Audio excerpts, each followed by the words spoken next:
एक दिन जब औरत अपने खेलते हुए बच्चे को देख रही थी तब उसे ये एहसास हुआ कि शायद ये उसका बच्चा नहीं है, क्योंकि बच्चे का हाव भाव ना तो उससे मिल रहा था और ना ही उसके पति से। इसलिए वो रात को ये बात अपने पति से बताती है कि हम दोनों काले हैं लेकिन हमारा बच्चा इतना गोरा कैसे। जो सुनने के बाद पति भी सोच में पड़ जाता है। इसलिए वो अगले दिन अपने दोस्त को बुलाकर घर लाता है और इसके बारे में पूछता है। तब आदमी और उसकी पत्नी का चेहरा मिलाने के बाद उसका दोस्त भी कह देता है कि ये तुम्हारा बच्चा नहीं है। जो सुनने के बाद आदमी भयंकर टेंशन में आ गया। तब अगले दिन वो उस हॉस्पिटल में जाता है जहाँ उसके बच्चे का जन्म हुआ था और एक नर्स के पास जाकर उस दिन जन्म हुए सभी बच्चों का डिटेल्स मांगता है, लेकिन वो डिटेल्स देने से इनकार कर देती है। पर तभी वहाँ पर एक नर्स आकर कुछ पैसे के बदले वो डिटेल्स देने के लिए मान जाता है। उस दिन 5 बच्चों का जन्म हुआ था, इसीलिए वो फैसला करता है कि हर एक के घर जाकर उसे खुद से मिलाएगा। इसलिए वो अगले दिन बस से काफी दूर सफर करके एक बच्चे के घर जाता है और फिर सरकारी आदमी होने का बहाना करके बच्चे का फोटो ले लेता है। पर जब उसने फोटो अपनी पत्नी के पास भेजा तब वो कहती है कि ये वाला बच्चा हमारा नहीं है, क्योंकि आदमी के पत्नी को लगता था कि हॉस्पिटल में उसके बच्चे को किसी और बच्चे से बदल दिया गया है। इसलिए आदमी उस दिन उस हॉस्पिटल में जन्म हुए एक एक बच्चे के घर जाता है। पर जब वो चुपके से एक बच्चे का फोटो ले रहा था तब बच्चे की माँ उसे एक थप्पड़ लगा देती है, जिस कारण वो मुंह बनाकर घर चला आया। अब कुछ दिनों बाद वो एक आखिरी बच्चे के घर पहुँचा जहाँ पर पार्टी चल रही थी और जब उसने वहाँ पर एक बच्चे को देखा तब उसे लगा कि शायद वो उसका बच्चा है। इसलिए वो आखिरी बार जाते समय उस बच्चे का फोटो क्लिक करके अपनी पत्नी को दिखाता है, जो देखने के बाद उसकी पत्नी को भी लगा कि शायद ये उसका ही बच्चा है। इसलिए अगले दिन आदमी बच्चे के पिता के ऑफिस पहुंचा और उन्हें सारी बात बताई, जो सुनने के बाद उन्हें लगा कि यह आदमी पागल है। इसलिए आदमी उसे बाहर ले जाता है और खुद अपने पैसों से ऑटो करवाकर उसे बस स्टैंड तक छुड़वा देता है।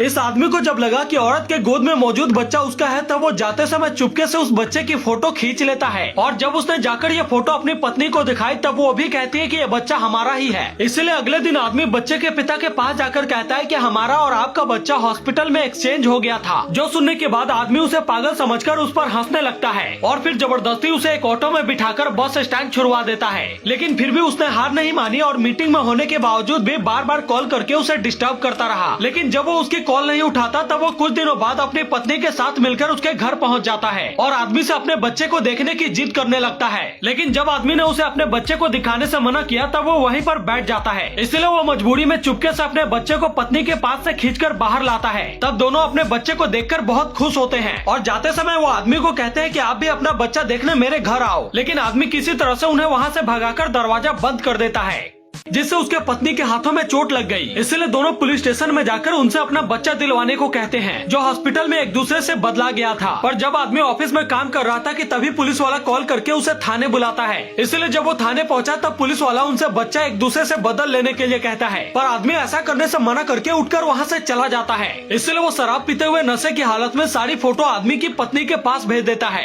और बता देता है कि हम दोनों का बच्चा एक दूसरे से बदल गया है, जिस कारण अगले दिन दोनों के बीच थोड़ी सी झड़प हो जाती है, जिससे आसपास के लोग आकर उनकी लड़ाई को छुड़वाते हैं। इसलिए आदमी फिर से पुलिस स्टेशन पहुंचा। तब पुलिस वाला उसे बच्चे का डीएनए रिपोर्ट लाने के लिए कहता है, जिसके बाद मामला कोर्ट तक पहुंच गई और दोनों बच्चे का डीएनए मैच कराने के बाद बच्चे को एक दूसरे से बदल लेने के लिए कहा जाता है। पर जैसे ही वो बच्चे को एक दूसरे से बदलते हैं वो जोर जोर से रोने लगे। इसलिए उन्होंने बच्चे को बदलने का फैसला छोड़कर वापस एक दूसरे को अपना लिया।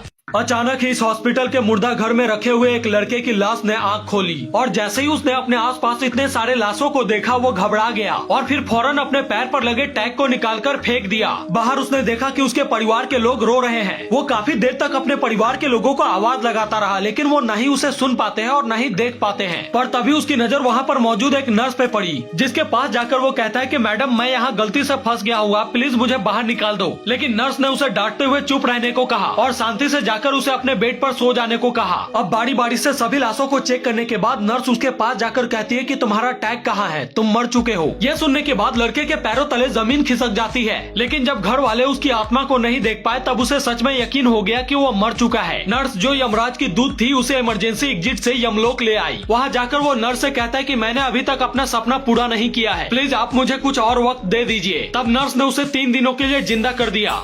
मौत के बाद इस लड़के को इमरजेंसी एग्जिट से यमलोक ले जाया गया, लेकिन उसने यमदूत से अपनी कुछ बची हुई इच्छाओं को पूरी करने के लिए 3 दिनों का समय मांगा। इसलिए कालचक्र घुमाने के बाद उसे वापस धरती पर भेज दिया गया। लेकिन जब उसकी नींद खुली तब उसे लगा कि यह महज उसका सपना था। इसलिए उसने अपना सारा समय गेम खेलने और मूवी देखने में ही खत्म कर दिया। लेकिन समय खत्म होते ही यमदूत उसके पास पहुँचे और पूछा कि क्या तुमने अपने सारे सपने पूरे कर लिए। तब लड़के ने कहा कि मैडम मैंने इसे अपना बुरा सपना समझकर सारे वक्त बर्बाद कर दिए, प्लीज आप मुझे एक और मौका दे दीजिए। तब यमदूत ने उसे एक और मौका दे दिया, लेकिन वो इस बार भी कुछ खास नहीं कर पाता। इसलिए वो उसे यकीन दिलाने के लिए एक पल में ही कई दिन और कई रात बिता देते हैं। साथ ही उन्होंने लड़के से कहा कि तुम मौत को चकमा नहीं दे सकते, क्योंकि 3 दिनों में तुम्हें मरना ही होगा। तब लड़के को लगा कि शायद वो शहर बदल ले तब वो मौत को चकमा दे सकता है, लेकिन वहाँ भी उसे वो यमदूत मिल गई और उसने लड़के को अपने शक्ति से दिखाया कि तुम चाहे दुनिया के किसी भी कोने में छुप जाओ, मौत तुम्हें ढूंढ ही लेगी।